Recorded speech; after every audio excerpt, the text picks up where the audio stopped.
Este, bueno, la verdad es que es muy grato tenerlos ustedes acá, o sea, compartiendo este momento, porque, bueno, fueron los 10 años de, o sea, estamos festejando, digamos, el primer encuentro de los 10 años de la primera presentación que se hizo de los chacareros judíos. Y en este caso, en el primer encuentro, la verdad que, o sea, bueno, la idea es invitar a gente que esté ligada a esta colonia, creo que la más austral, o sea, es la más austral de, no solamente de América, sino que de todo el mundo. Tenemos ese orgullo. Eh, y la idea es hablar justamente de el shtetl, el pueblito, de donde vinieron estos primeros colonos que llegaron a la colonia rusa.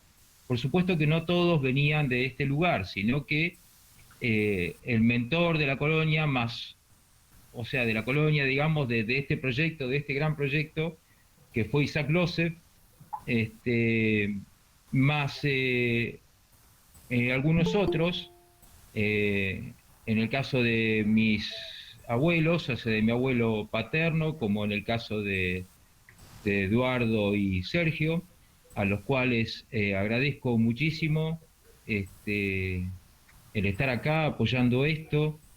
Me parece que el tema de, bueno, de los agradecimientos, por empezar, pasando por Mauricio, por las comunidades, por aquellos grupos que, bueno, pudieron agarrar y darme el espacio para que podamos compartir en este momento, tan momento significativo, ¿no? Significativo, pero ¿por qué lo digo? Porque esto nació con la idea, el libro, la investigación, nació con la idea de digamos, poner un poco no sé si decir orden o revertir lo que había pasado en la década del 60 con una intervención militar que cambió el nombre de la colonia rusa por Colonia Fátima. Fátima. Y haciendo de esta forma, digamos, el acto quizás más antisemita, antijudío, borrando la historia del lugar. Entonces, la idea es darle un poco de vivencia para revivir un poco esto, para que podamos agarrar y bueno, mantenernos unidos, tratar de ver si esto se puede llegar a revertir. Yo creo que sí. Así que, bueno, es una de las formas. Eh, por supuesto, no quiero dejar de no recordar a Laurita Riskin, que la verdad, o sea, fue como, tanto ella como mi vieja, Raquel Barón, fueron las que siempre digamos, me apoyaron para que siga adelante con el proyecto. Este, a Laura la tengo tan presente, me acuerdo de su té con Camish que hacía y bueno, y llegaba y estaba ahí, qué sé yo, recibiéndome y charlábamos y hablábamos. Y la verdad es que fueron momentos muy, muy, muy lindos que he vivido en toda esta investigación. Em, yo quiero antes o sea, quiero terminar en hacer una especie de analogía con justamente Laura y otras personas más que fueron los hijos de los colonos, que muchos de ellos ya no están entre nosotros. Y quedamos nosotros, los nietos, o sea, la segunda generación por ahí nacida acá, el cual la venimos luchando para preservar la memoria de ese lugar, de esos colonos que vinieron con una mano atrás y otra adelante y tuvieron que pelearla desde abajo porque ellos comenzaron con nada, vinieron con nada y comenzaron con nada. Y hoy estamos nosotros, yo siempre digo, estamos nosotros y están nuestros hijos en algunos casos, que quizás sigan, yo siempre hago una analogía con el Hrein, ¿no? Hay Hrein en la colonia, hay por todos lados Hrein en la colonia. Hrein, para el que no sabe, es el rábano picante, una raíz que está en los canales, y en los canales, en las acequias, que la trajeron ellos de allá de Yumiachi, del pueblo que nos va a hablar Eduardo ahora, que justamente yo quise conocer, pero no pude, por diversas situaciones que se me han dado, pero siempre digo que el Hreim se mezcló con otras raíces, otras plantas, y es así como nosotros también nos hemos mezclado naturalmente. Hemos hecho de este país lo que es ahora, a pesar de todo, ¿no es cierto? Tratar de vivir en paz, salir adelante. Y así vamos creciendo, va creciendo nuestra simiente, así como el Rein se va expandiendo. Lo único que esperemos es que la urbanización el día de mañana no lo mate, porque la urbanización tarde o temprano va a llegar a las chacras, de ahí en la zona, desgraciadamente lo digo. Y bueno, la parte de lo que es el libro, de lo que trata de Yumiachi, digamos, yo lo que pude recolectar fue muy poco, por eso la invitación a Eduardo que nos va a mostrar de alguna forma lo que es realmente el pueblo y cómo lo ve él con ojos, digamos, de un, digamos, hijo y nieto de colono, porque él, o sea, la mamá también vivió ahí, el papá también, en la colonia rusa. Y yo pude, bueno, con alguna ayuda de gente que ha estado en diversos shtetls de acá, o sea, que ha ido viajado de Argentina, que me ha ayudado un poco, pero uno no estuvo en ese shtetl, no estuvo ninguno y este, no es lo mismo. Así que bueno, les agradezco a todos el estar acá y ojalá, bueno, podamos compartir otros encuentros. Van a haber otros encuentros con diferentes temas, para poder resaltar la historia y no dejar en el olvido a esta colonia, a esta colonia y a los colonos. Bueno, muchísimas gracias y le doy el lugar a Eduardo. Están de médanos, de roca, de todo. Conectate, todo el mundo. Eduardo, ¿estás?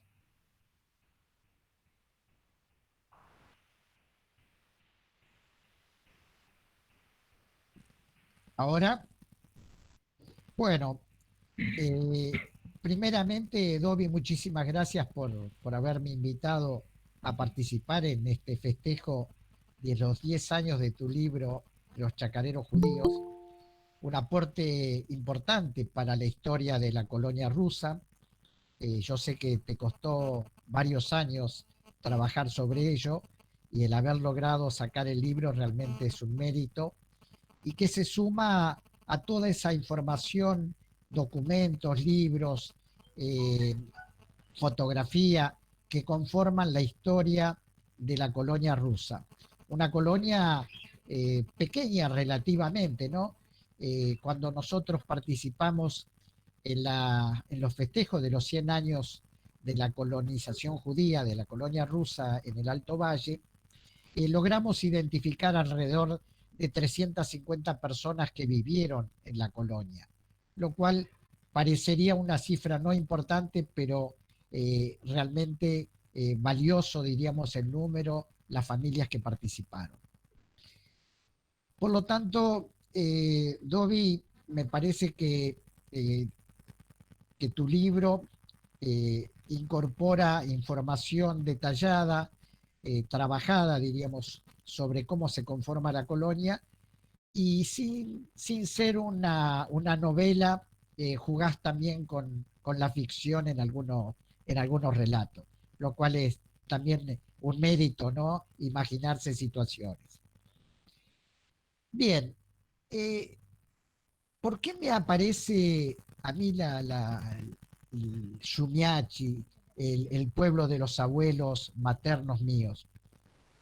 Ustedes saben, y creo que casi todos eh, han vivido en su primera etapa en la niñez, alguna etapa ya de la preadolescencia, al lado de sus abuelos. Y cuando uno está al lado de los abuelos, escucha historias, escucha relatos, va conformando una idea de qué fueron ellos, pero después en la vida, el ritmo que cada uno de nosotros va asumiendo nos hace olvidar un poco eh, ese relato de la niñez. Pero siempre en algún momento da un clic y uno vuelve en la búsqueda del origen, en la búsqueda de ese relato oral, eh, trata de juntar la historia, la documentación y hacerse una idea de cómo es los orígenes de uno. Y que también tiene un impacto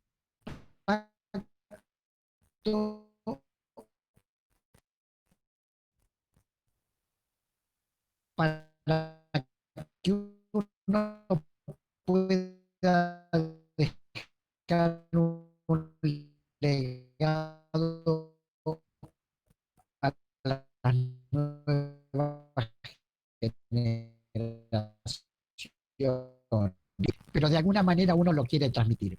¿Cuándo fue entonces, después de esa etapa de mi niñez, de haber estado cerca de mis abuelos María y Bernardo en la colonia y en General Roca, cuando en el año 2004 comenzamos a participar activamente Sergio, mi primo Riskin, mi madre Laura, que la nombró hace un rato Dovi, yo sé que te quería mucho, mi madre, y decidimos tener una participación activa en el recupero de la historia de la colonia y en ese momento se produce un, una novedad al encontrar documentación, al encontrar las fotografías, al trabajarlas, al armar la Casa Museo María y Bernardo Riskin, que la armamos con Sergio y con mi mamá Laura.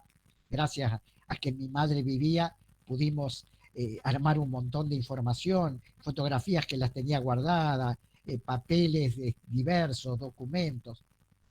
Y en ese momento eh, yo tengo como objetivo, se me aparece el objetivo de ir al pueblo de Shumiachi. Mi madre no lo pudo lograr por varias razones. Primero porque tenía temor de volver a Rusia, pensando de que su padre se había ido de Rusia cuando estaba haciendo el ejército en los años antes de venirse a Argentina y pensó si mi padre fue un desertor del ejército ruso porque no lo completó, se vino en medio de ese periodo anterior a la guerra del 14. Y, y creo que bajo ese temor, bajo el temor de lo que era la Unión Soviética y algunas otras cuestiones, mi madre no decidió a ir al pueblo de Shumiachi. Me quedó el legado y uno rescata ese legado sin darse cuenta y bueno, el haberlo cumplido creo que fue una de las cosas más lindas que me pasó en la vida.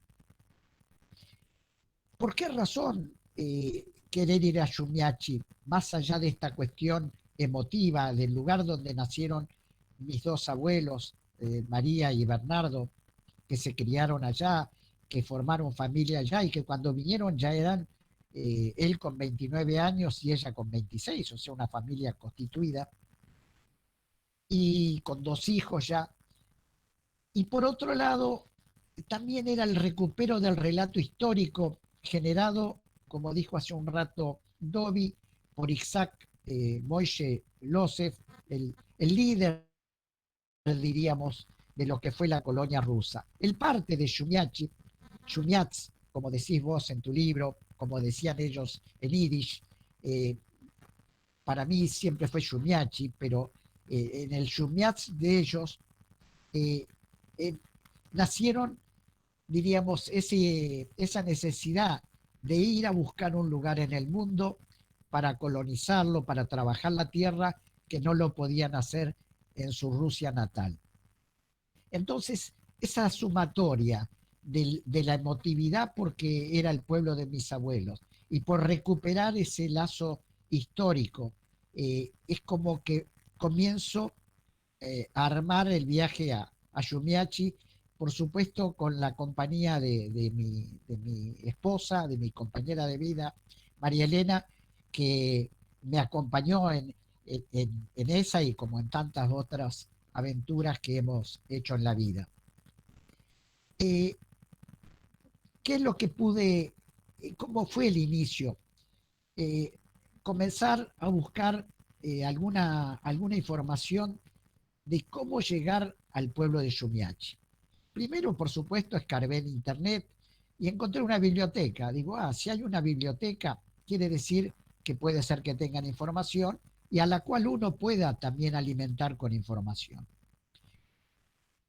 Y me comuniqué con la Embajada Rusia, la Embajada de Rusia me derivó a la Casa de Rusia, el área cultural en Buenos Aires, y ellos me dieron el dato de un grupo, una organización que hablaba el idioma español, que se llama Puente de la Paz. En ruso, Most Mira, Most Puente, Mira, Paz. Eh, y con esta gente comencé un intercambio epistolar por vía correo electrónico, derivaron a una joven Katia, y bueno, conté la historia, comencé a mandar fotos, documentos, etcétera, y ellos organizaron la visita a Shumiachi. La visita para mí, desde el punto de vista, era llegar a Shumiachi, poder llegar a esa biblioteca. Preparamos una documentación de la casa museo, la historia de la familia Riskin, y con eso pensé que era lo suficiente. Pero la visita se transformó en otra cosa. Para nosotros fue una gran sorpresa eh, cómo se fue armando entre este grupo, Mots Mira, el Puente de la Paz, con la gente de Shumiachi, cómo ellos organizaron nuestra visita y que prácticamente fue una sorpresa para nosotros lo que vivimos durante ese día. Sí. Eh, Primeramente voy a acompañar la charla con algunas fotografías. La primera fotografía bueno, acá está Shumiachi, por supuesto que aparece el nombre en ruso. Eh, Shumiachi parece de una palabra de ruido, ruido porque aparentemente está basado en el río Shumianka, que es el río pegado a la población, al pequeño pueblo de Shumiachi, y que es caudaloso. Y aparentemente el nombre de Shumiachi proviene de ruido, de caudaloso, de movimiento. Eh, sí. Acá en esta foto, la pongo, esta es una foto de 1904. En esta foto tomada en Shumiachi, eh, o posiblemente en Roslavl, una población cercana, importante, mucho más importante que Shumiachi, en ella está mi abuelo parado atrás, al lado de mi abuelo a la derecha está Clara Sour, la hermana Jaike, que vino después de la guerra, se reencontró con su marido Santiago Sour aquí en la colonia rusa. Abajo están mi bisabuelo y mi bisabuela, y a sus lados los dos hermanos varones de mi abuelo, el de la izquierda se llama Leibe y el de la derecha Motl, y abajo, agachada, Sonia la menor. Las otras dos señoras son las mujeres de los hermanos de mi abuelo, y acá hay un relato interesante que nos vuelve a vincular con Dobby. Eh, en 1913 arriba a Argentina en el vapor Arcona, Capitán Arcona, mi abuelo, Bernardo Riskin, con su hermano Leibe, este que está a la izquierda, el Rubión, y con el abuelo de Dobby, Jonas, Jonie, y Elías, el hermano de Jonie. Los cuatro aparecen juntos, identificados en el vapor Capitán Arcona, que llegan a Argentina en junio de 1913. Los tres, mi abuelo y los dos varón, no se mueven más de la colonia rusa. Leibe no le gusta, ve poco proyecto futuro, ve mucha aridez y se vuelve a los 4 meses a Rusia. Por supuesto que mi abuelo no lo volvió a ver nunca más y tampoco supieron exactamente el fin de sus días. Bien, eh,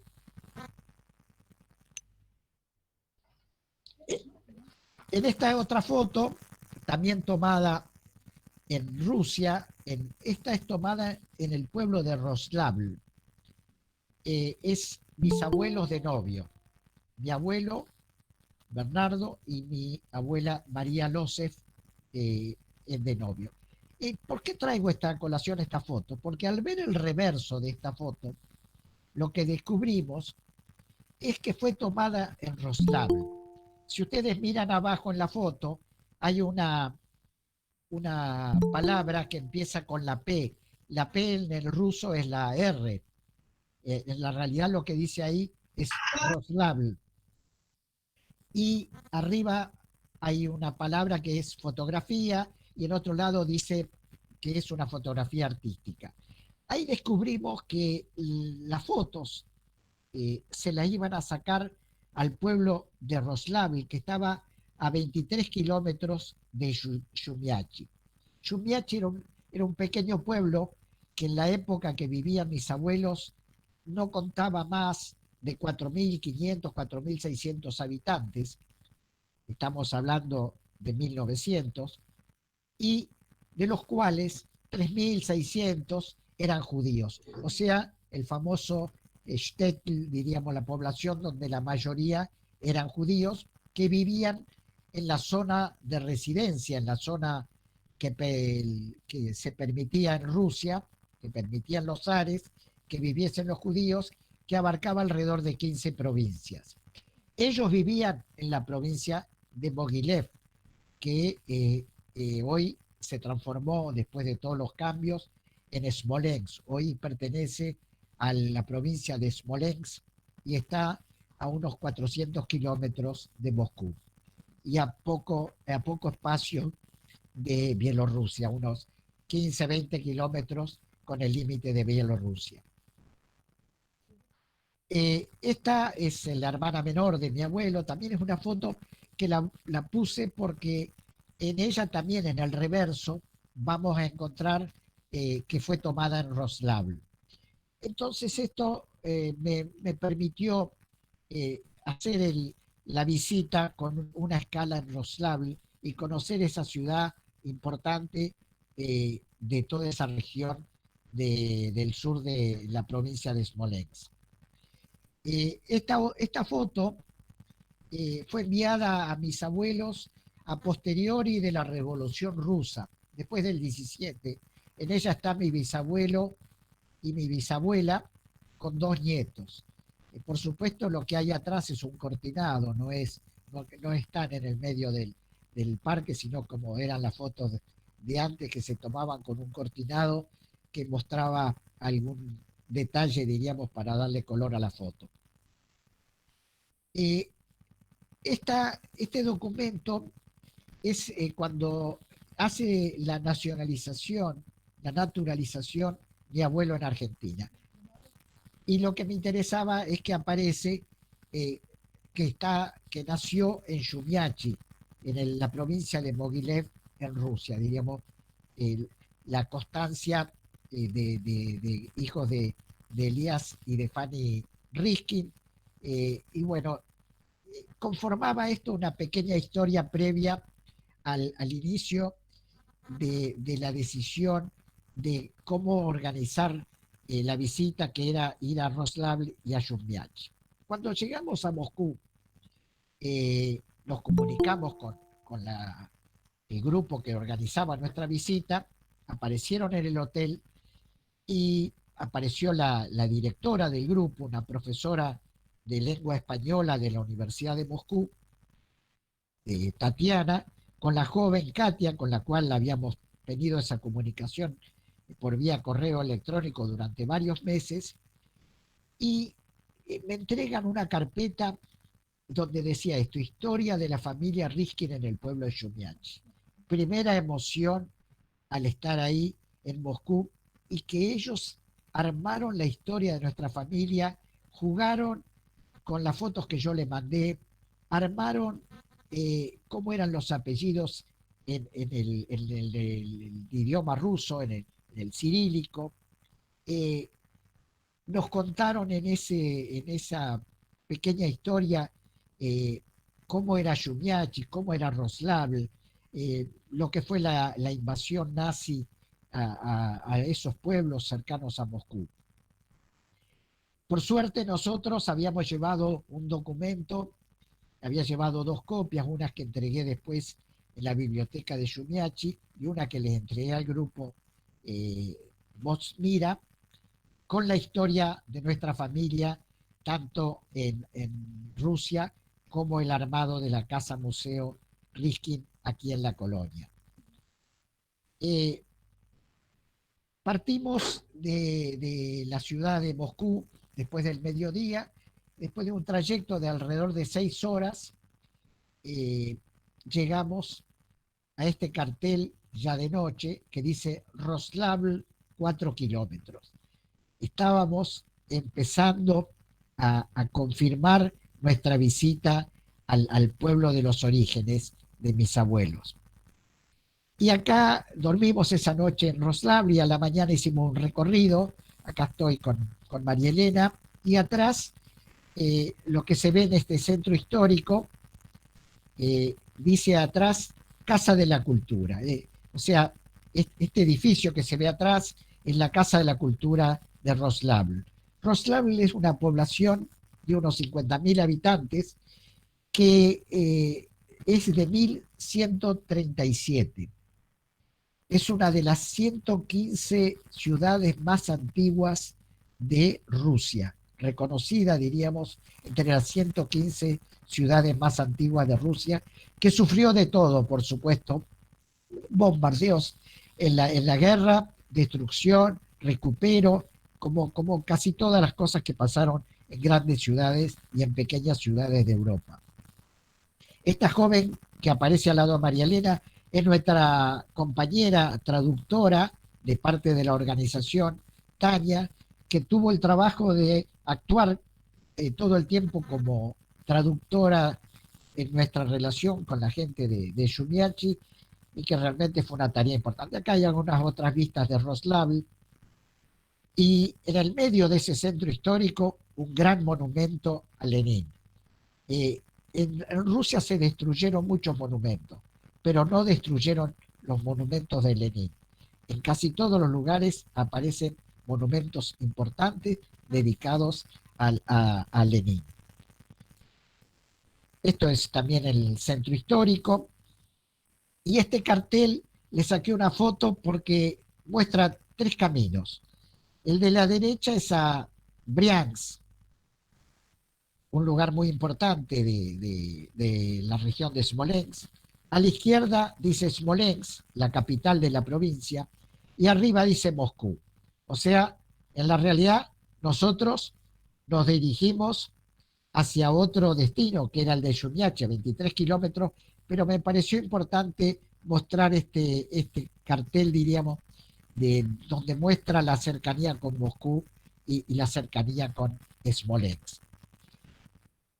Apenas arribamos a Shumiachi, aquí el cartel dice que estamos a 3 kilómetros, nos estaban esperando en la ruta la gente que organizó nuestra visita, la gente de Shumiachi.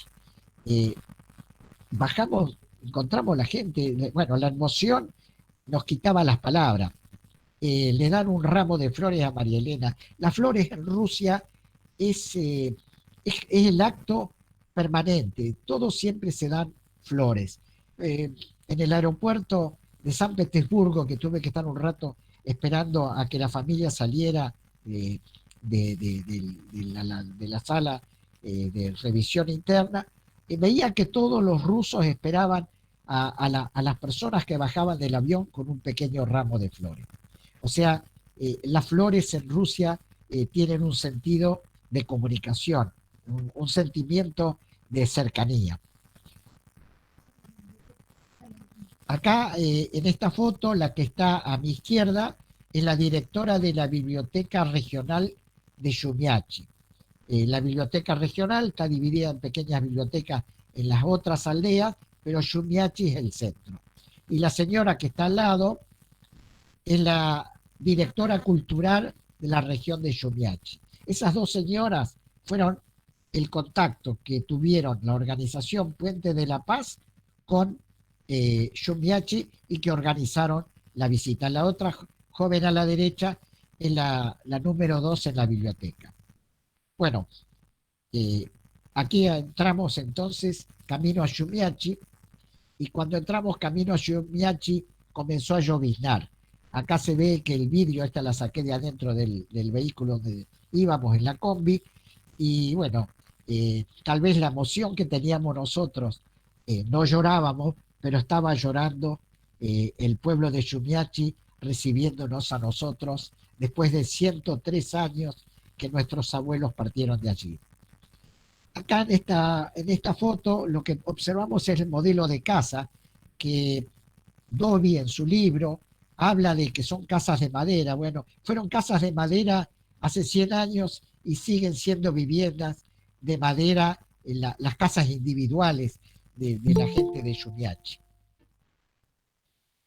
Acá se ve otra foto.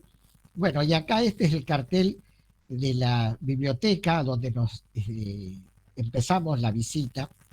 En esta biblioteca estaba servido una mesa con un desayuno. Nosotros habíamos comido ya nuestro desayuno, lo habíamos disfrutado en Roslav, pero nos esperaban con blinis, con cosas dulces, con té, con café, una atención que no pudimos dejar de recibirla y volvimos a tomar otro desayuno con ellos. En la foto, las dos señoras, Margarita y Tatiana, comienzan a entregarnos documentación. Nos entregaron libros, folletos. Bueno, realmente cuando vi las dos bolsas que había juntado, de solo pensar que todavía nos faltaba paseos por Europa, digo, ¿cómo vamos a llevar este material? No podía despreciarlo. Este es un folleto de Shumiachi que relata toda la historia del pueblo, que según los datos iniciales hay información de 1587. Se cree que un siglo antes ya existía la población de Shumiachi, o sea que alrededor de 1400, 1450 ya existía Shumiachi. Y lo que era Shumiachi era un camino que unía la parte de Rusia con Occidente. Un camino que sigue siendo importante. En esa época se hablaba del camino de los príncipes. Las tierras, las regiones las manejaban los príncipes que tenían cierta independencia en Rusia. Y ese camino une hoy a Rusia, a la Federación Rusa, con Bielorrusia y con Europa Occidental. O sea, los comunica. Es una ruta importante, digamos, de comunicación. Bueno, acá hay una fotografía de la biblioteca, y acá aparece una joven. Yo pregunto, ¿y esta señorita que no le vi pinta de empleada de la biblioteca? Muy bien vestida, una joven muy presentable. Dice, no, dice, ella es la periodista del diario local que nos va a acompañar en toda la visita.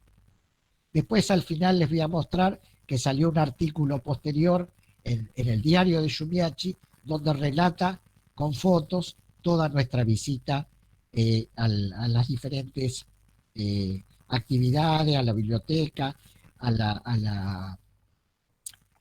la escuela, a la este, fábrica de vidrio. Bueno, relata todo. Y aquí nos sacamos una foto con el grupo de la biblioteca. Hay algunas otras fotos mostrando, diríamos, las características, los ficheros de la biblioteca. Y habíamos visto un vehículo de la policía afuera.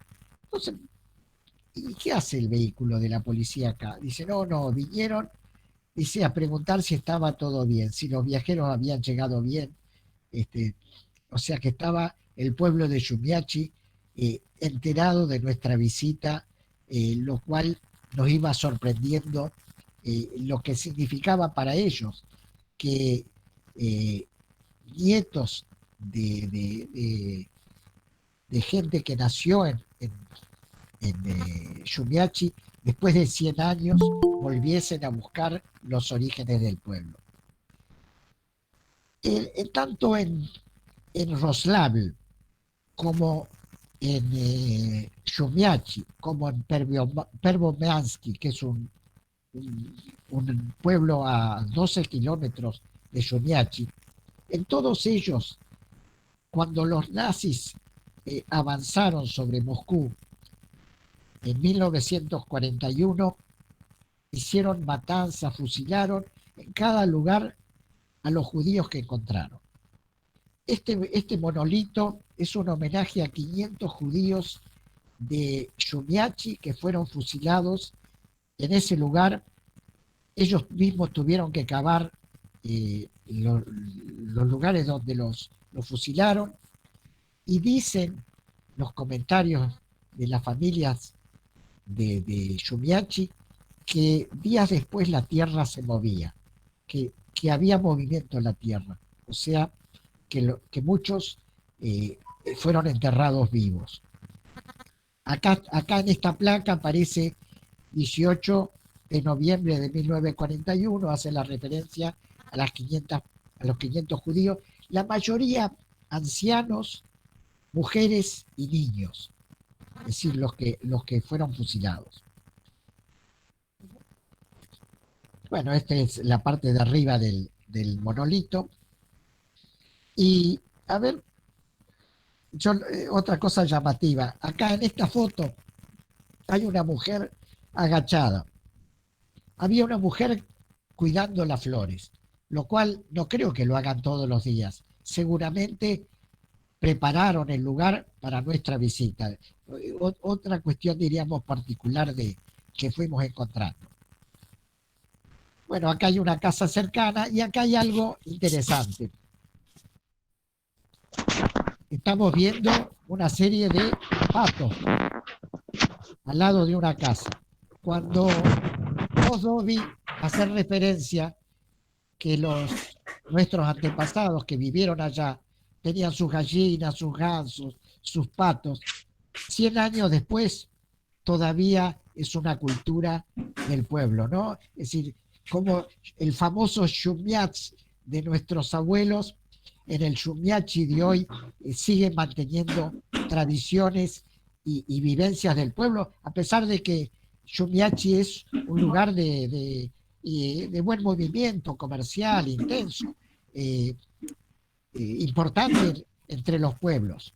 Sin embargo, la población de Shumiachi hoy es de 4.000 y pocos habitantes, la misma cantidad que tenían en 1913, cuando mis abuelos partieron de allí. O sea, con la única diferencia que en aquel momento la gran mayoría eran judíos y hoy quedan algunos judíos dispersos, pero con poca relación con su historia. Nos dijeron que había 2 personas de apellido Riskin, 2 hermanas, que su papá se llamaba Alejandro Riskin, pero no aparecieron, evidentemente no tenían mucha idea de su historia y de sus orígenes. Pegado al monolito está lo que queda del cementerio judío que hubo en Shumiachi. Es probable que las placas fueran hechas posteriormente, que muchos han recuperado, porque lo que nos contaron, que con muchos cementerios judíos, no solo en Shumiachi, sino en casi todos los pequeños pueblos, Stetl, se llevaron la gente de la ciudad, de los pueblos, se llevaron las lápidas para construir sus casas y desarmaron los cementerios. Algunos han quedado bien. Este es un pequeño cementerio. Bueno, esta lápida, yo ya la tenía por una comunicación que tuve con Rusia unos años anterior, donde pedí si en los cementerios aparecían fallecidos con el apellido Riskin, Losef, Henkin, que es el apellido de mi bisabuelo por parte de lado materno de mi abuelo. Y esta es una lápida de un Jenkins, de Boris Jenkins, fallecido en 1947, que comparte la lápida con alguien que debe ser la mujer, que dice Jenkina. Ustedes saben que en Rusia el apellido del hombre, en este caso es Jenkins, y el del apellido de las mujeres Jenkins es Jenkina. Le agregan la A. Sí. Bueno, acá ya ven una construcción diferente. Este es el estilo que tiene origen en la Unión Soviética, ¿no? Esas construcciones eh, de- con poca gracia, más grises, pero fuertes, diríamos. Esto se ve bastante en la ciudad de Chumiachi y también en los pueblos cercanos. Eh, Al lado de Shumiachi estaba la fábrica de vidrios, donde trabajaron eh, mi abuelo, mi bisabuelo, el cuñado de mi abuelo Santiago Sour y probablemente muchos otros parientes, eh, muchos otros judíos, porque esa fábrica de vidrios nació en 1879 y era propiedad de un judío que había nacido en Roslavl, Magison. Este judío, Magison, había hecho una fábrica de vidrios y le puso el nombre de Faninsky en homenaje a su mujer Fanny, y tenía empleados en esa época, estamos hablando cuando mi abuelo trabajaba ahí, alrededor de 350 personas. Quiere decir que casi cercano al 10% de la población de Shumiachi trabajaba en la fábrica de vidrios.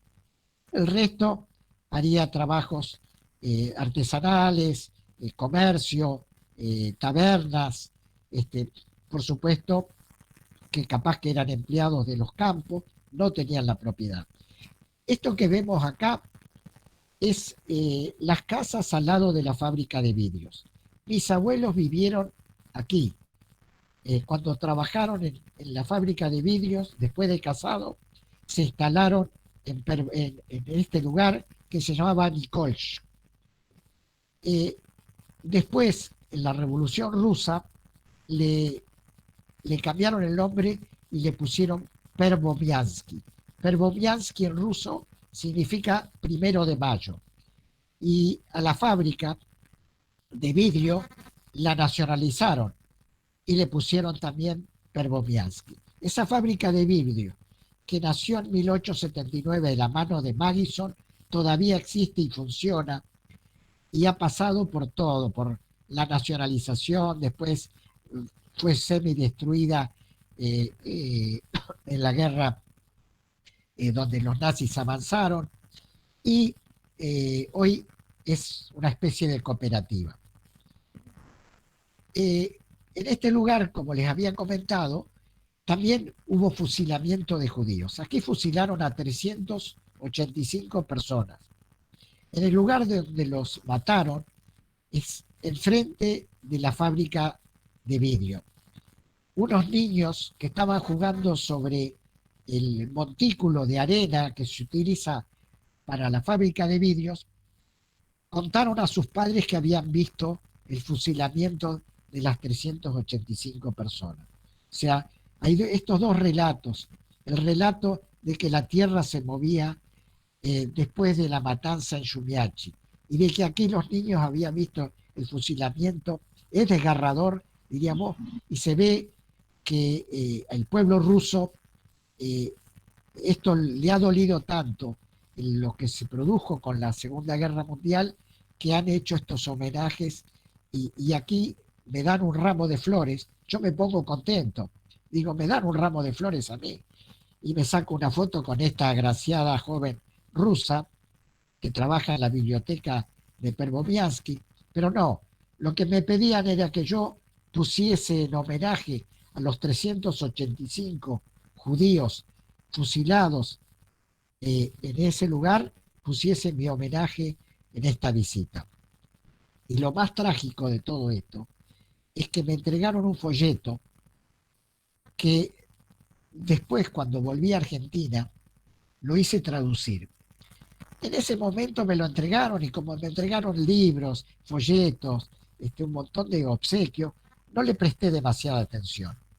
Cuando lo vi en Argentina, me di cuenta de que ese folleto, ese tríptico, lo hicieron especialmente para nosotros. Estaba hecho en 2016, el año de nuestra visita, y lo que contaba era la matanza de los judíos en noviembre de 1941 y de los 18 nombres de la familia Riskin que fueron rescatados de los listados. Y aquí podemos ver, esta parte de la izquierda lo acoplé yo, es en la traducción, la parte de la derecha es la del folleto, que está todo en ruso, donde hablan de los muertos de la familia Riskin en Shumiachi, de los muertos de la familia Riskin en el pueblo de Petrovichi, a 15 kilómetros de Shumiachi, y los muertos en Pervomiansky, en el lugar donde estábamos poniendo las flores. Y ahí podemos ver Sasha Riskin, un joven, Bele Riskina, Riva, Malka, Nijama, Zulka, algunos de 18 años, otros de 8 años, Isaac es Isaac Riskin de 8 años, Girsha de 8 años, realmente conmovedor, diríamos, esto de darme una información de que parte de lo que fue esa gran familia Riskin en la zona de Shumiachi, Petrovichi y Pervomiansky, cayeran fusilados en manos de los nazis en 1941.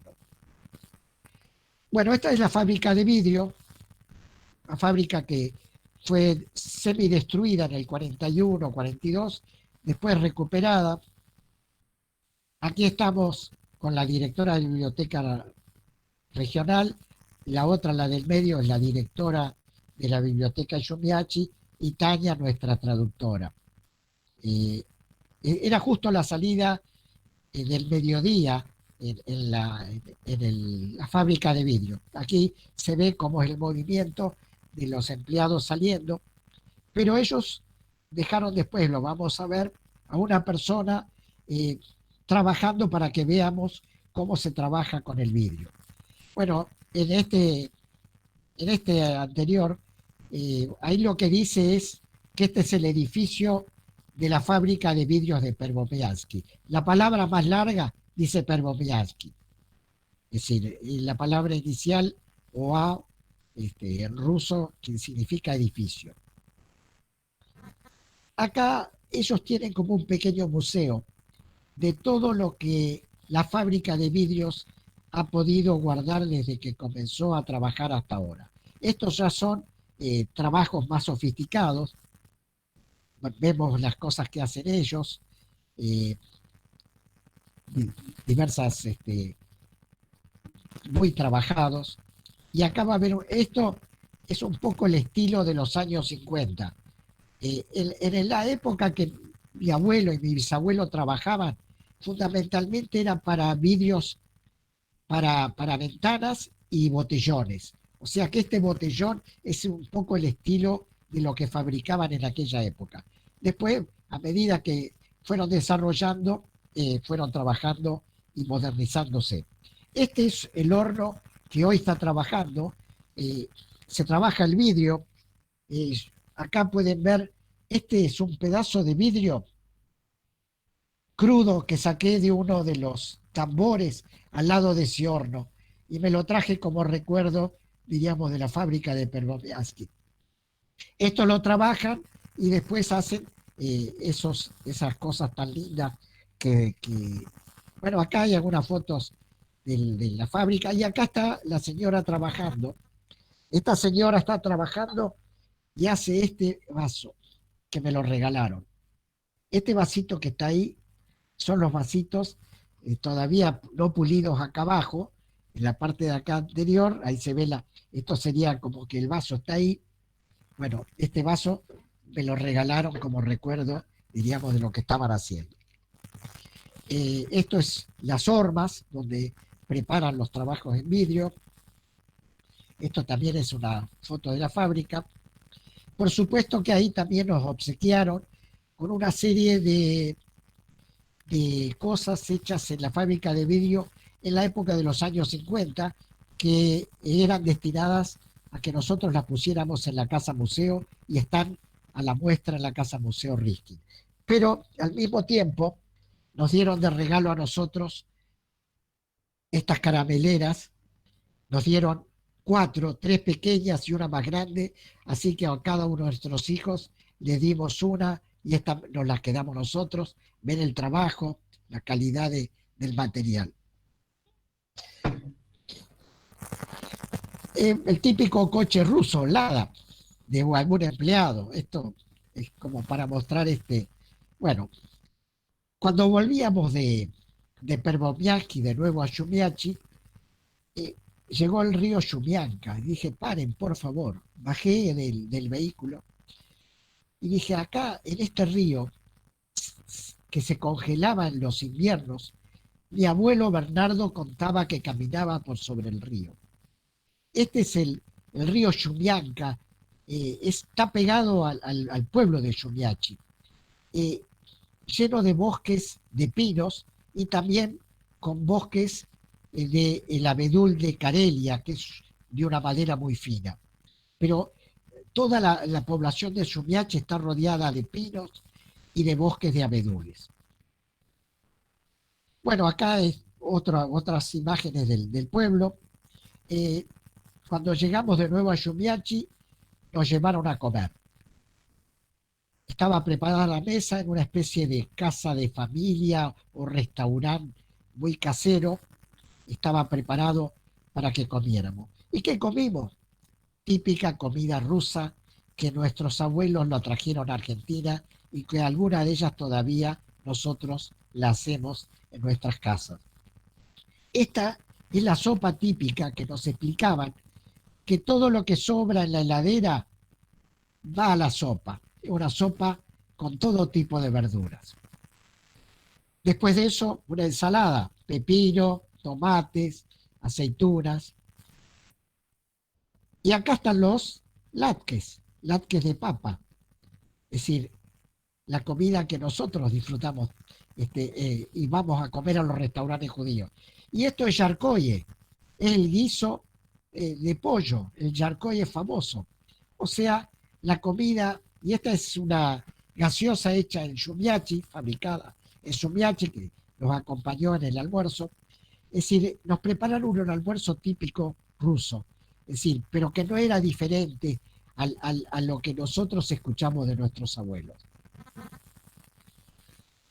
Después de comer, me llevaron a mí y a María Elena a un colegio secundario, y aquí en este colegio estaba todo preparado para que yo diese una charla. Sorpresa, yo no estaba preparado para esto, yo no lo sabía. Todas estas cosas las nos fuimos sorprendiendo a cada momento. Lo que dice allá atrás es graduado 2016. La palabra en ruso que está acá es graduado 2016. En ese local había un grupo de estudiantes de nivel secundario y unos 30 padres, madres de los chicos. Habría unas 80 personas en total. Y bueno, primero una joven contó un poco la historia de Shumiachi, leyó una poesía de Shumiachi, nos recibieron, diríamos, con el relato de parte de ellos de Shumiachi. Después nos tocó a nosotros, a mí, subir al estrado con la Tania, con la intérprete, y ahí cuando me encuentro frente a un grupo del colegio secundario y pensé, ¿me van a prestar atención a lo que voy a contar? Entonces inicié la charla, dije, hace 103 años mis abuelos partieron de este pueblo y se fueron muy cerca de aquí, a unos 14.500 kilómetros. Cuando dije eso, los jóvenes, les miré los rostros, se sonrieron. Les causó gracia la distancia, que yo hablara de que era una corta distancia y hablaba del otro lado del mundo. En esa sonrisa descubrí que se rompían todas las interferencias idiomáticas que pudiéramos entender. La sonrisa sobrepasa por los límites idiomáticos, por la comunicación, la sonrisa comunica al ser humano. Y dije, estos jóvenes van a escuchar un poco el relato, y el relato traté de ser conciso, de contarles qué hicieron mis abuelos, de qué trabajaron cuando estuvieron en Shumiachi, por qué se fueron, cuáles fueron las razones que los llevaron a irse ya casados del pueblo de Shumiachi. Les hablé de los problemas económicos, les hablé de los pogroms que había en las regiones de Rusia finales del siglo XIX y principios del siglo XX, la necesidad de trabajar la tierra que les impedía la zona de residencia, de poder ser propietarios y trabajar y cultivar la tierra, aunque ellos no eran agricultores. Les conté de la casa museo, de lo que habíamos armado la historia de Shumiachi a esa distancia, a esos 14.500 kilómetros. Bueno, a partir de ahí los chicos después se fueron a sus clases y nos quedamos con el grupo de padres. En la realidad eran casi todas mujeres y pude identificar un solo hombre. Aquí estamos con el grupo, si ustedes pueden ver, el grupo humano que conversó con nosotros. Nos sentamos a conversar y nos preguntaron de todo. ¿Qué éramos en nuestra vida, qué profesionalmente, qué hacíamos, si teníamos hijos, cómo era nuestra región? Y una señora que está justo entre medio de María Elena y yo, atrás, con el pelo bien corto, nos preguntó si éramos felices. La pregunta esa tan simple tenía una ternura incorporada, porque preguntarnos si éramos felices, ¿cómo no íbamos a ser felices? Estar caminando el lugar donde mis abuelos habían caminado hace 100 años. ¿Cómo no iba a estar feliz de poder aspirar el mismo aire que aspiraron ellos hace 100 años? Realmente era conmovedor, diríamos, que una pregunta tan simple produjese en mí personalmente, María Elena también acompañándome en el sentimiento, esa pregunta de si éramos felices. Es decir, cómo las cuestiones simples comunican a las personas. En el patio del colegio, por supuesto, Lenin, el infaltable Lenin, una imagen enorme con su cabeza tallada. Bueno, después de ahí me preguntaron si queríamos ir a visitar a una historiadora. Esta señora historiadora de 96 años había vivido gran parte de su vida en Shumiachi y en Petrovich, y que conocía a la familia Riskin. Y nos contó de la familia Riskin, por supuesto, no nos contó de nuestros abuelos, contó de la familia, que conocía, que tuvo contactos. Y esta señora, en la que está atrás, es la hija, es una historiadora que tiene en su casa como un pequeño museo de cosas. Y le dijo a la hija, hay que darles algo. En Rusia uno no puede estar en un lugar, en una casa, en una institución, si no le dan algo de presente. Y bueno, un telar antiguo, un pedazo de un telar antiguo, nos lo entregó con una dedicatoria y que está también en el Museo Riskin en la colonia rusa. Acá hay otra casa, ya con otra calidad de construcción. Este es el edificio donde vive la historiadora. Y ahí después nos llevaron al museo local. El museo local es un lugar que es casi una casa de la cultura y museo. Este personaje que aparece acá se llama Sherpin Fedor Savich, una persona de Shumiachi, un pintor de Shumiachi. Él donó sus obras al pueblo de Shumiachi o sus hijos, y esta persona se hizo famosa en Rusia. ¿Por qué se hizo famosa en Rusia? Porque hizo un cuadro, el que vamos a ver ahora, esto, una copia, un cuadro de Stalin. Este cuadro de Stalin no se ve muy claro, pero atrás hay tractores, el campo. Este cuadro se llamaba La mañana de la patria. Eh, es, es, un, es un cuadro que Stalin lo utilizó muchísimo en los años 45, 47, 48 y 49 para hablar sobre el desarrollo agrícola en Rusia.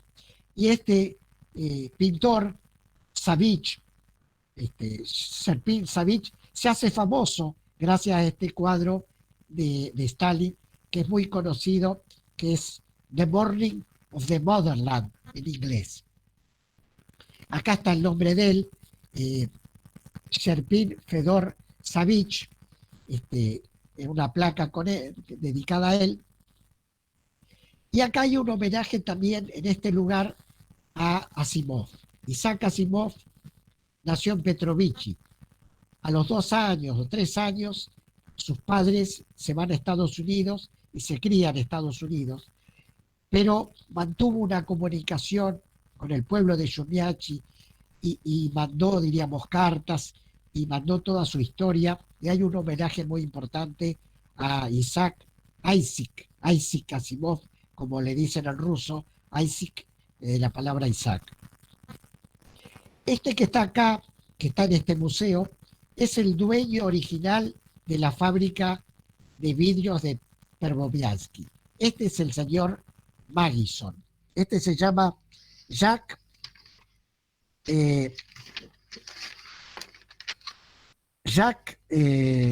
a ver, acá tengo el nombre exacto, Magison. En la otra foto está el que fue posteriormente el gerente de la fábrica de vidrios, un ruso. Y aquí hay una foto maravillosa. ¿Cómo era la fábrica de vidrios cuando trabajaba mi abuelo y bisabuelo? Así era la fábrica de vidrio.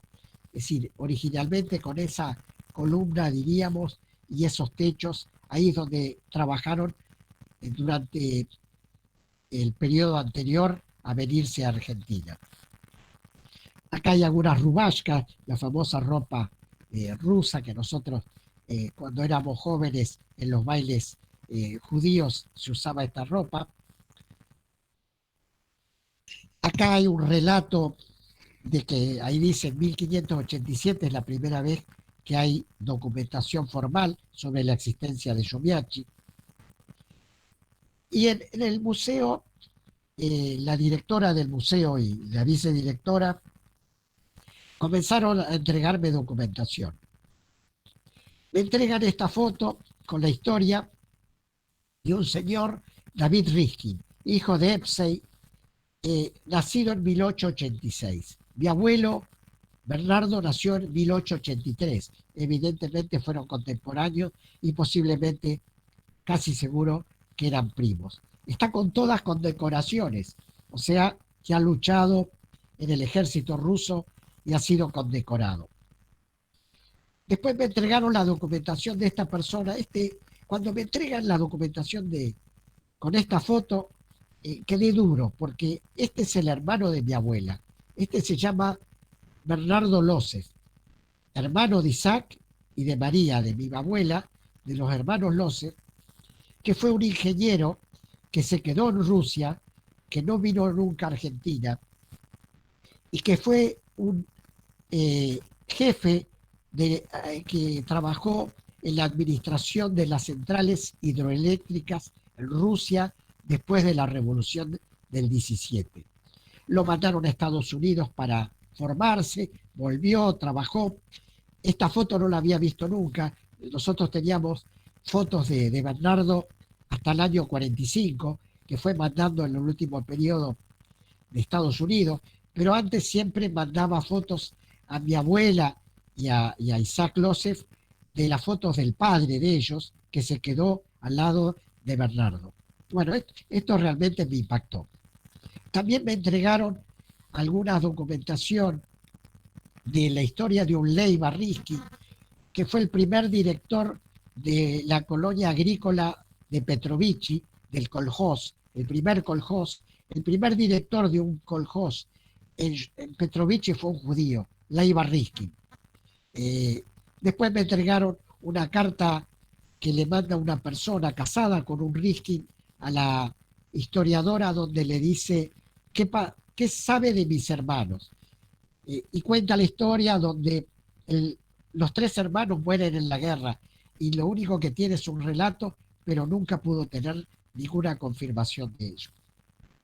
Esta es la sala de la directora, que acá lo importante es que lo hicieron nuevamente, otra vez compartir algo más de comida. Ya era la tercera comida en Shumiachi, está a eso de las 4:30, 5 de la tarde.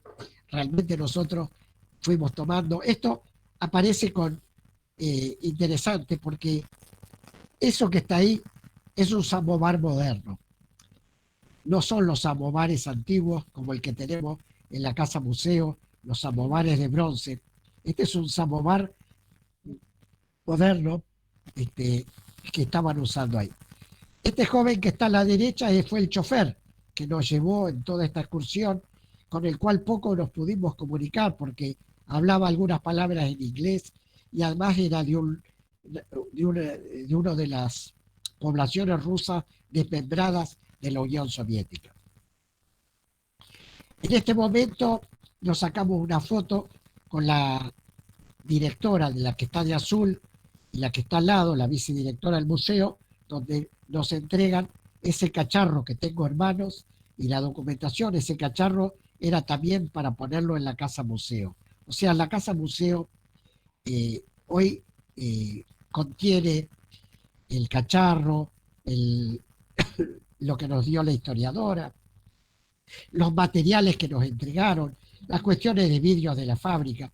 O sea, todo eso cumplimos con el mandato y están resguardados en la casa museo. Acá hay algunas fotos de Shumiachi, que en la realidad estas no son sacadas por mí, sino de un folleto que me dieron. Sí. Se ven construcciones más modernas, avanzamos.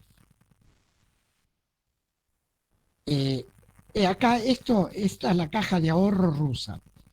Es decir, ahí lo que dice, donde está la POCC, eso es la palabra Rusia, y lo que está antes, caja de ahorro de la ciudad. Esto es una biblioteca infantil. Arriba dice infantil y abajo dice biblioteca. Acá, esto es un bar del pueblo de Shumiachi.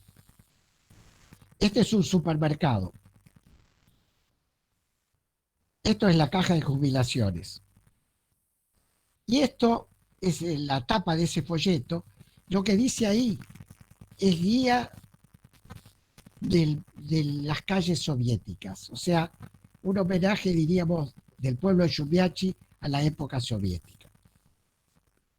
Este es el diario que nos mandaron después, donde sacaron, si ustedes pueden observar, está la foto de la familia de mis abuelos Riskin en Shumiachi, algunas fotos que nos fueron sacando la periodista, y lo que dice arriba, en el encabezado de la nota, dice: visitar la patria de nuestros ancestros es un gran honor. Es una de las palabras que habré dicho yo en la presentación en el colegio, y la periodista lo tomó como el titular, y ahí cuentan los comentarios que hicimos, de dónde venimos, hablan de la casa museo, hablan de la historia de los que fueron de Shumiachi al pueblo de la colonia rusa. Nosotros lo que tenemos acá es lo que yo pude rescatar de las familias de Shumiachi que vinieron a la colonia rusa. Es probable que haya algunos que no lo haya incorporado, pero Lo que quiero mostrar es lo siguiente. Las familias que vinieron estaban interrelacionadas, o por amistad o por familiaridad. Eh, el viejo Losef, don Isaac Losef, estaba casado con una Hamburg. El hermano de Sofía Hamburg, de Sheine Guite, que viene acá a la colonia rusa, se llama Jaime Hamburg, padre de José Hamburg, Joseph Nissen. Es decir, que muchos de ellos vinieron con sus hijos. Aparece José Losef casado con Catalina Barón, hermana de Jonas, de Joye y de Elie. O sea, los Losef emparentados con los Barón. Los Riskin emparentados con los Losef. Los Riskin emparentados con los Sour. Aparece Santiago Sour y Clara Riskin. Es como que se entremezcla ese grupo familiar. Y hice un conteo de alrededor de 34, 35 personas que vinieron. Este grupo con sus hijos, que representa nada menos que el 1% de la población judía del Shtetl Shumiachi en 1910. O sea, el 1% de la población judía vino a la colonia rusa. Un dato maravilloso, ¿no? Es decir, nunca lo había relacionado y al armar esta charla, gracias a Adobe, que te vuelvo a agradecer, me ha permitido armar esto. Y acá podemos ver los descendientes. Acá nos juntamos un día en la casa museo y acá están los Barón, están los Losef, están los Hamburg, estamos los descendientes de los Riskin.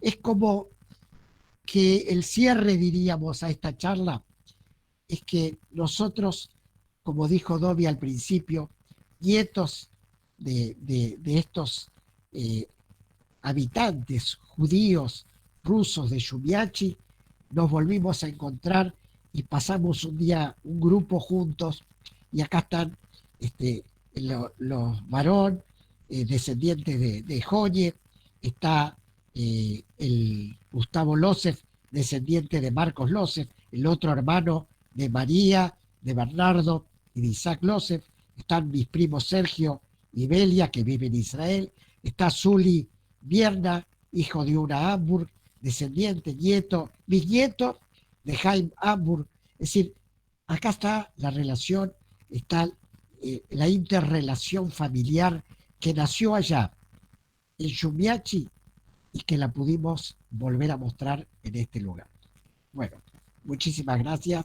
Aquí dice, muchas gracias en ruso, spasiba, y gracias a todos por haber compartido estos momentos con ustedes.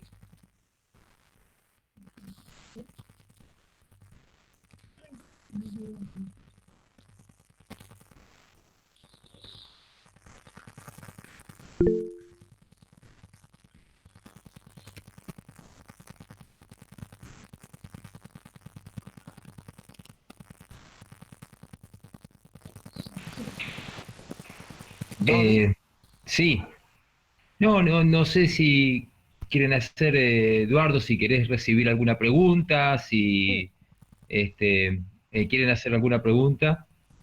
¿Eh? Estuvo, la verdad bueno, no sé, yo me emocioné, la verdad que no, es más fuerte que yo, es más fuerte que yo. Se ve que uno le corre por las venas y qué sé yo, es muy emocionante lo que has vivido y cómo nos has contado todo, ¿no? La verdad qué sé yo, yo no sé, sin palabras, sin palabras. No, muy lindo, te recontra agradezco y bueno, si quieren preguntar, Eduardo está escuchándolos.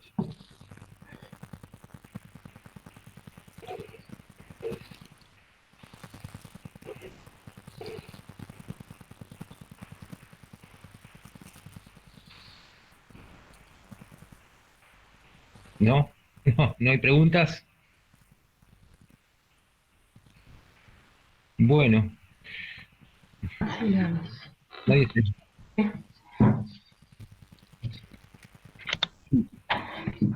Marcia, Somos dos por acá. sí, ¿Qué tal? Buenas noches. Hola Eduardo, quería felicitarte, muy buena la exposición, realmente emocionante y con muy poquito leí un libro que dejó mi abuelo que se llama Los Gringos, que es la historia de mi familia, y decirte que vos sos más lejos porque yo soy de Bielorrusia, de cerca de Brest, así que vos estás en la otra punta, casi frontera con Polonia, pero bueno, me recordó todo eso, envidiable el viaje, así que estamos planificando para 2022 con mis hermanos ir al pueblo este que es entre Bielorrusia y Polonia. Así que bueno, no sé si voy a poder hacer un relato tan bueno como el tuyo. Te felicito, Eduardo, muy bueno. Gracias. El pueblo este, Shumiachi, está a 13 kilómetros de la frontera con Bielorrusia. Y en la realidad, toda esa región en algún momento era todo de Rusia, o sea, de la Unión Soviética. O sea, eh, los pueblos, diríamos, los pequeños shtetl, quedaron algunos del lado de Bielorrusia, otros quedaron de la Federación Rusa, es decir, toda esa región es como estas mezclas de Europa. Yo leí un libro una vez, eh, una persona contaba que se despertó un día y era de Hungría, y otro día se despertó y pertenecía a la Unión Soviética, y otro día pertenecía a Alemania. O sea, eh, estos cambios tan fuertes por los conflictos que vivieron en Europa y fundamentalmente en la región de Europa Oriental.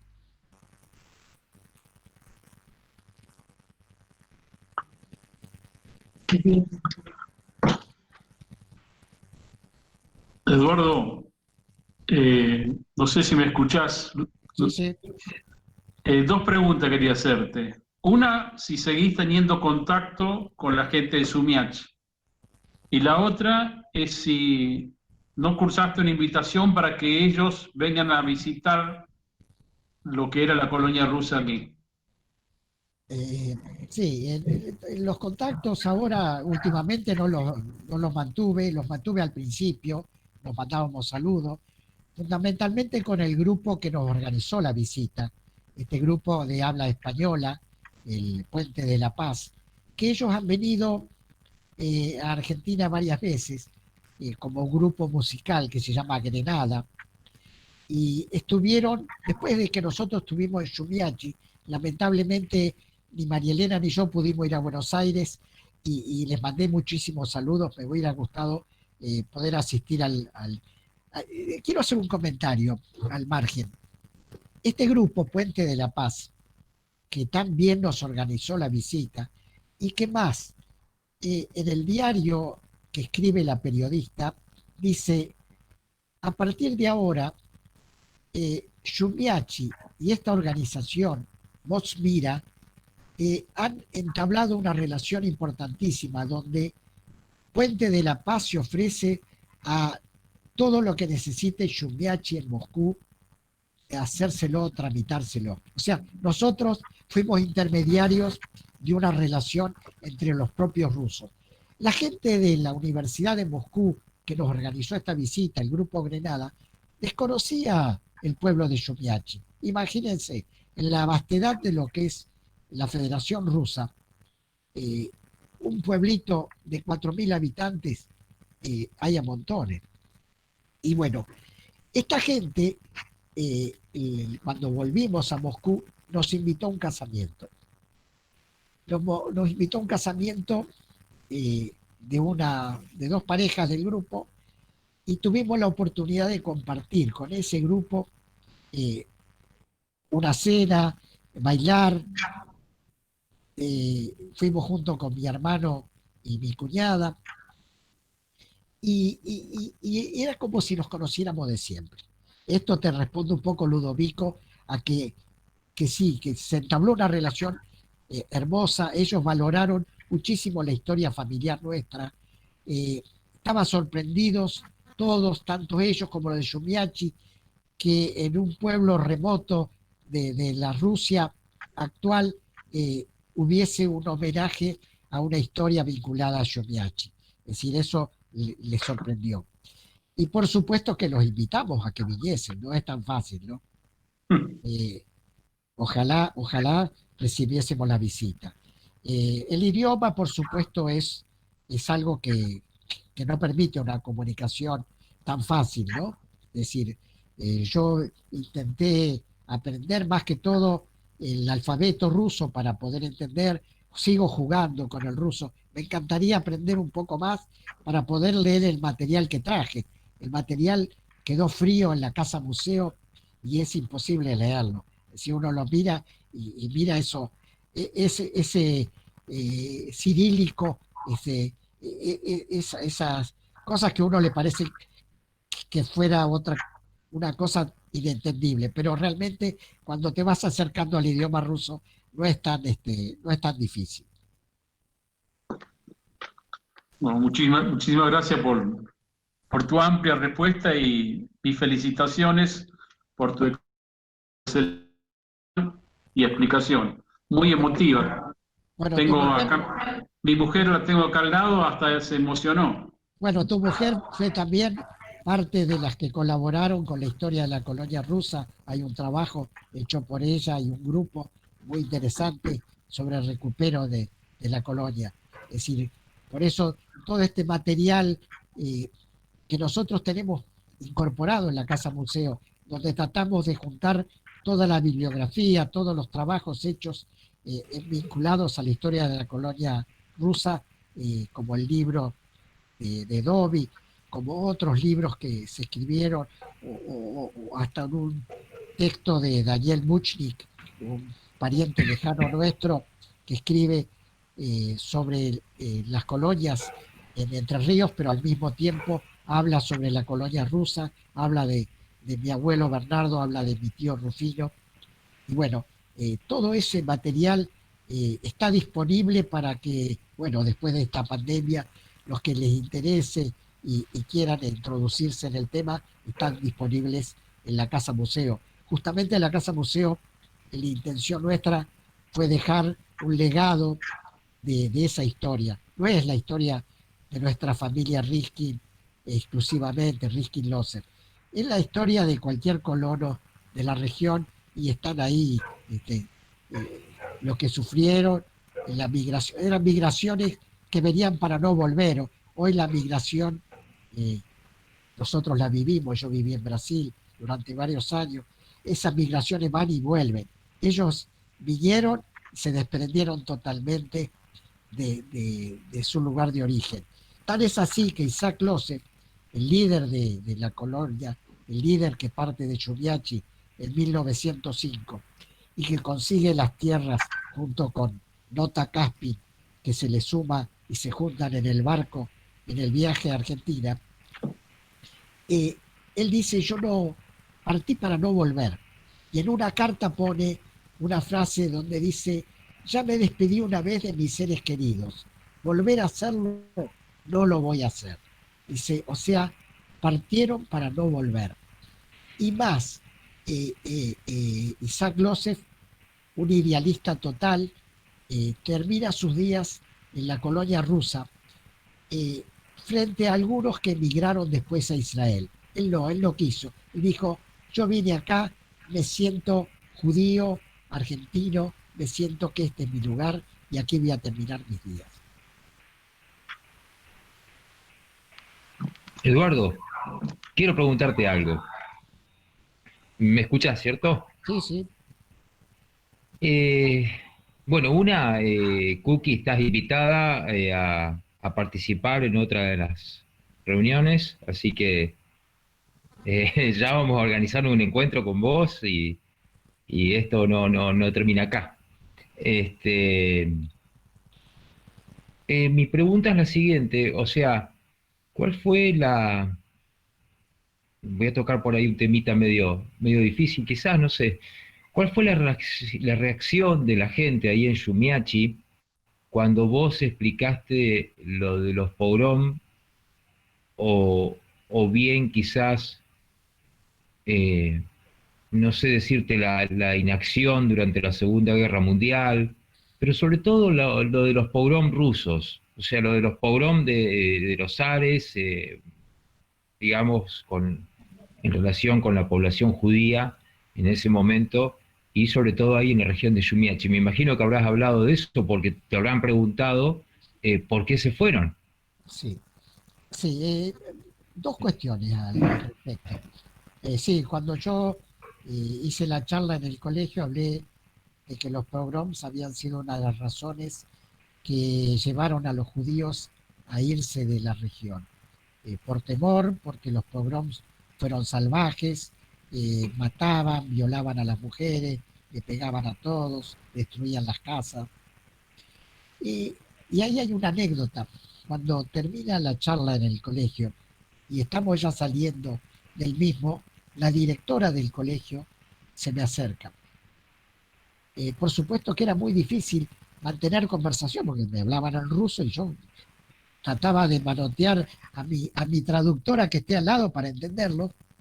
Y ella me dijo, usted habló de pogroms. Dice que yo sepa, en Shumiachi no hubo pogroms. Y aparte, mi abuelo, mi bisabuelo, dijeron y nos contaron siempre que tenían muy buena relación con los judíos que vivieron acá. Y ahí le aclaré, digo, yo no hablé de pogroms en Shumiachi, hablé de pogroms en la región, es decir, fundamentalmente el pogroms de Rumania, de Besarabia, que fue uno de los pogroms más dolorosos en 1905. Y sí, yo no tenía referencia de que en Shumiachi hubo pogroms, pero evidentemente esta señora, que era la directora de la escuela, tenía una referencia de que había habido muy buena relación con los judíos. Y tan fue buena la relación que dicen que cuando los alemanes entraron en Shumiachi en noviembre de 1941, armaron una especie de gueto en una de las calles de Shumiachi y obligaron a todos los judíos a que se trasladaran ahí y que los rusos dejaran sus casas para que viviesen esos días los judíos. Y en ese interín, muchos de Shumiachi rescataron a judíos y los resguardaron en sus casas. Cuando se produce el fusilamiento masivo de los 500 judíos, muchos judíos se guarnecieron en casas de rusos de Shumiachi. Pero los nazis revisaron después las casas y no solo mataron a los judíos que quedaban, sino a los rusos que los protegían. Es un dato importante que un poco responde, diríamos, a tu inquietud.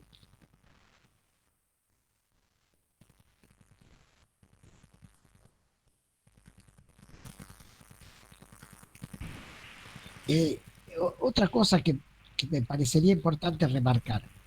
En Rusia, no solo en Shumiachi, en Rusia, la Segunda Guerra Mundial es un impacto muy grande en su historia. Tan es así que la llaman la Gran Guerra. Y la referencia de que los rusos pudieron parar a los alemanes y que fue la destrucción final del nazismo es una gloria para ellos. Y permanentemente ese día de que termina la guerra, en Rusia se festeja todos los años y se hace un homenaje a todos los que cayeron rusos en el frente de batalla. En ese casamiento que fuimos, pasaron un video, en un casamiento, un video en homenaje a las víctimas y a los familiares que murieron en la Gran Guerra. O sea, imagínense en un lugar donde era para bailar, para cantar, para comer y brindar, pasaron un video que te dejaba conmovido porque mostraban a los parientes, abuelos, tíos, bisabuelos que habían muerto en la Gran Guerra.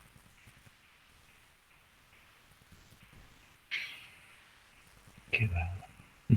Y hay además otro detalle. Hay un homenaje permanente a las víctimas del nazismo, a las víctimas judías del nazismo en Rusia.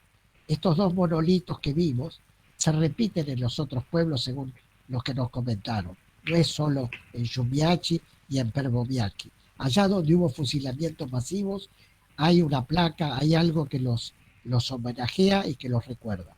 Digo, este es un recupero importante. Bueno, eh, la Unión Soviética terminó, es decir, la historia es otra historia para la historia de Rusia. El periodo estalinista fue un periodo muy duro y también de muchísimas matanzas en Rusia. Es decir, y bueno, los que se salvaron capaz de la Segunda Guerra murieron por ahí en Siberia o murieron fusilados en el proceso estalinista.